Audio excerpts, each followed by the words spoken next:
Hello student, मैं Sanjay Patidar coaching class में आप लोगों का स्वागत करता हूं। बच्चों, आज इस वीडियो लेक्चर में हम प्रश्नावली 7.1 का प्रश्न नंबर 5 करने वाले हैं। तो प्रश्न नंबर 5 आपको स्क्रीन पे दिखाई दे रहा होगा। मैं पढ़ देता हूं क्या लिखा है इन्होंने लिखा है कि किसी कक्षा में 4 मित्र बिंदुओं ए, बी, सी और डी पर बैठे हुए हैं। मतलब 4 मित्र है जो ए, बी, सी और डी पर इस तरह से बैठे हुए हैं, जैसा कि आकृति 7.8 में दर्शाया गया है। चंपा और चमेली कक्षा के अंदर आते हैं और कुछ मिनट तक देखने के बाद चंपा चमेली से पूछती है, क्या तुम्हें नहीं सोचती हो कि ABCD एक वर्ग है? चमेली इससे सहमत नहीं है। दूरी सूत्र का प्रयोग करके बताना है कि इससे कौन सही है और कौन गलत है। तो बच्चों, यहाँ पर ये जो चित्र दिखाई दे रहा है, क्वेश्चन तो हमने समझ ही लिया है जो स्क्रीन पे था। अब यहाँ पर इस क्वेश्चन के आधार पर मैं इसको यहाँ पर आपको ग्राफ पेपर पर समझाने की कोशिश करता हूँ। इन्होंने कहा है कि चंपा और चमेली जब क्लास के अंदर आती है तो चंपा है वो चमेली से कहती है, क्या ये 4 बच्चे जो बैठे हुए हैं, ऐसा नहीं लगता है कि वर्ग के आधार पर है, जो A, B, C और D जो इस क्रम में जो बच्चे बैठे हैं। तो चमेली इस बात से सहमत नहीं होती है। तो हमें यही प्रूफ करना है कि चंपा सही है या चमेली, हमें यह प्रूफ करना है। तो देखो कैसे। सबसे पहले तो यहां मुझे ए, बी, सी और डी के बिंदु अर्थात उनके शीर्ष बिंदुओं के बारे में जानकारी लेना होगी। क्या होगी? तो सबसे पहले हम ए बिंदु देखते हैं। अगर ए बिंदु की बात करें और यहां से यहां की बात करें, ये 3 पॉइंट पर है और यहां से यहां तक ये 4 पॉइंट पर है। तो मैं कह सकता हूं कि 3 के मान, ए के मान होंगे 3 और 4। उसी तरह हम बी का मान भी निकाल सकते हैं। देखो, बी की दूरी यहां से यहां तक अर्थात 6 है और यहां से यहां तक अर्थात 7 है। तो इसका मतलब बी का मान हो गया 6 और 7। ठीक है। उसी तरह अगर मुझे सी का मान निकालना है तो यहां से यहां तक की दूरी कितनी, 9 आ रही है, तो ये हो गया 9। और यहां से यहां तक की दूरी कितनी आ रही है, 4 आ रही है, तो ये हो गया 9 और 4। उसी तरह डी का मान निकाल लिए तो डी का मान हो गया 6, क्योंकि यहां से यहां तक की दूरी 6 और यहां से यहां तक की दूरी 1। तो ये तो हमने ए, बी, सी और डी के दूरियां निकाल ली। अब मुझे दूरी सूत्र का प्रयोग करके बताना है कि ये वर्ग है या नहीं। तो अब हम ये समझ लेते हैं कि कैसे पता चलेगा कि ये चारों मित्र जो बैठे हैं ये वर्ग है या नहीं। तो इसके लिए हमने पहले एक सवाल किया था जिसमें हमने देखा था वर्ग को प्रूव करने के लिए कि अगर ये ए बी बराबर हो जाता है बी सी, बराबर हो जाता है सी डी और बराबर हो जाता है एडी, अर्थात ये सभी भुजाएं, अगर ये जो चारों बच्चे बैठे हैं ये बराबर बराबर बराबर दूरियों पर आ जाते हैं, तो ये वर्ग है।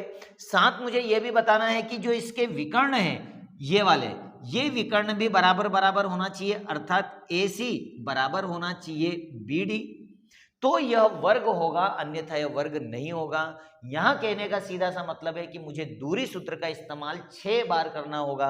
4 बार तो मुझे इनकी भुजाओं को देखना होगा कि बराबर है या नहीं है, और दूसरा मुझे इसके डायगोनल अर्थात विकर्ण देखने होंगे कि बराबर है या नहीं। तो आइए हम दूरी सूत्र का इस्तेमाल करके पहले ABC के निर्देशांक अर्थात बिंदुओं को लिख लेते हैं। तो सबसे पहले तो हम करते हैं इसको हल, और यहां पर हम देखते हैं बिंदु ए के निर्देशांक। बिंदु ए के निर्देशांक हमने क्या निकाले हैं, 3 और 4, ये मैं आपको समझा चुका हूं। बी के निर्देशांक हमने क्या निकाले हैं, 6 और 7। उसी तरह सी के निर्देशांक है 9 और 4 और डी के निर्देशांक है 6 और 1। अब दूरी सूत्र का इस्तेमाल करके इस को हमें प्रूफ करना है। तो सबसे पहले मैं दूरी किसकी निकाल लेता हूं, ए बी की। इसके लिए मैं दूरी सूत्र लिख लेता हूं। तो दूरी सूत्र है हमारे पास में x2 माइनस x1 का whole square plus y2 minus y1 का होल स्क्वायर। बस इसी दूरी सूत्र में सबसे पहले AB का दूरी, फिर BC की दूरी और फिर CD की दूरी और AD की दूरी हम निकाल लेते हैं। ठीक है ना। तो पहले मैं दूरी निकाल लेता हूं AB की। अगर एक बार हमने फार्मूला लिख लिया है तो बार बार हम लिखेंगे नहीं, यहीं से हम फार्मूला देख लेंगे।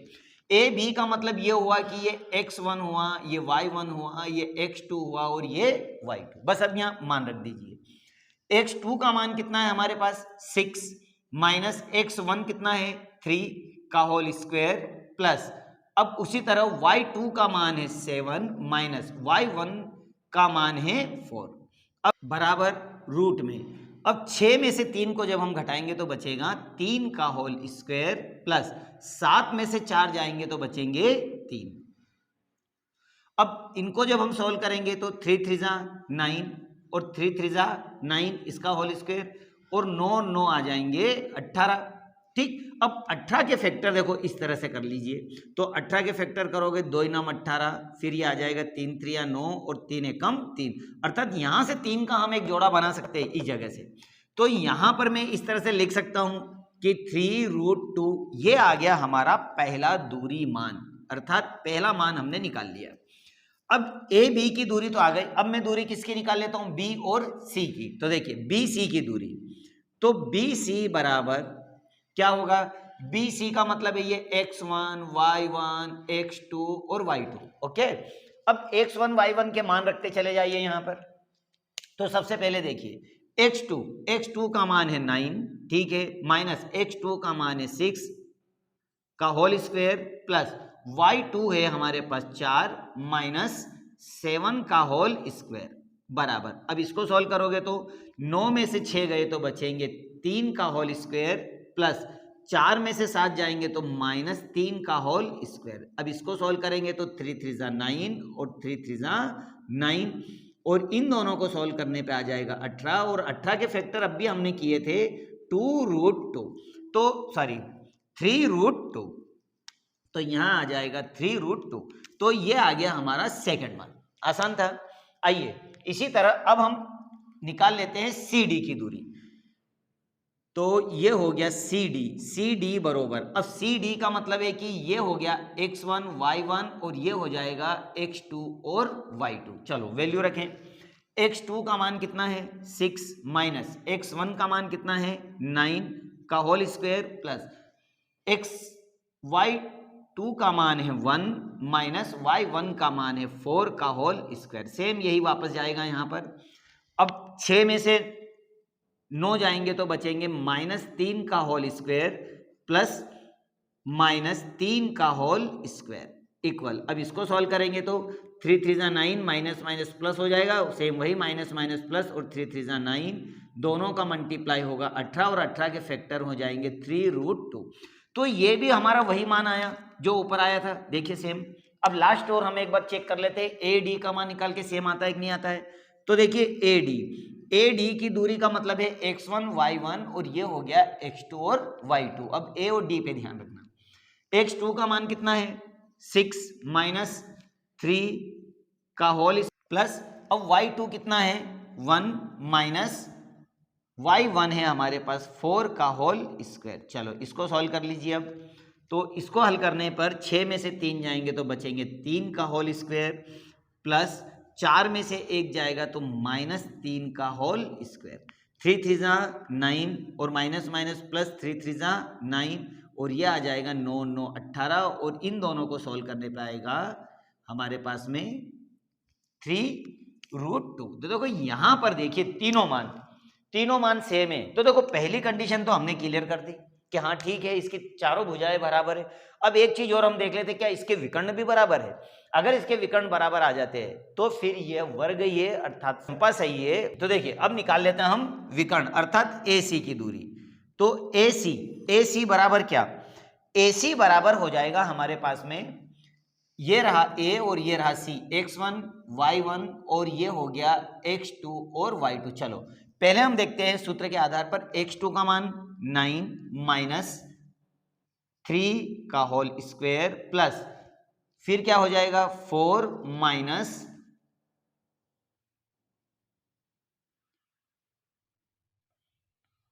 4 का होल स्क्वायर। चलो इसको सॉल्व कर लीजिए। तो ये तो प्लस माइनस के यहां कट गए, ठीक है ना, तो इसका तो काम खत्म हो गया। हाँ 9 में से 3 जाएंगे तो बचेंगे 6 का होल स्क्वायर,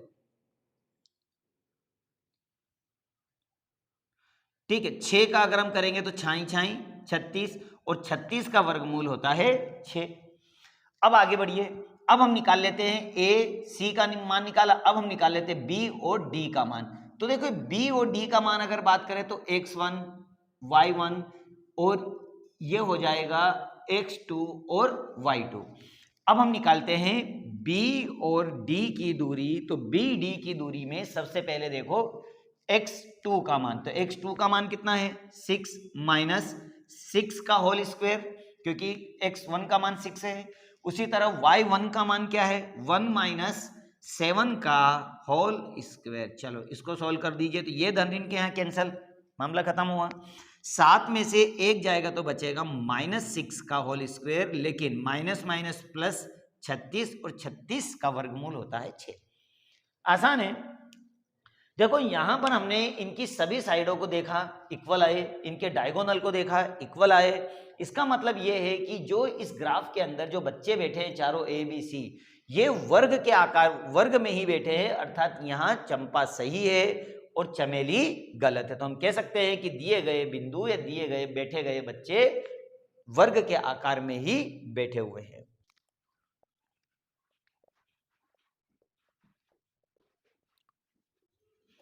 तो हम कह सकते हैं कक्षा में बैठे बच्चे वर्ग में ही बैठे हुए हैं, अतः यहां चंपा सही है और चमेली गलत है। सवाल बहुत इजी है, बस एक आधी बार इस पर प्रैक्टिस कर लेना। वही एक सूत्र दूरी सूत्र हमने लगाया है और दूरी सूत्र पे वैल्यू रख के हमने यहाँ पर प्रूफ कर दिया। तो इसी तरह अब हम नेक्स्ट सवाल अगले वीडियो में करेंगे, बने रहे हमारे साथ। Subscribe now and press the bell icon, never miss an update.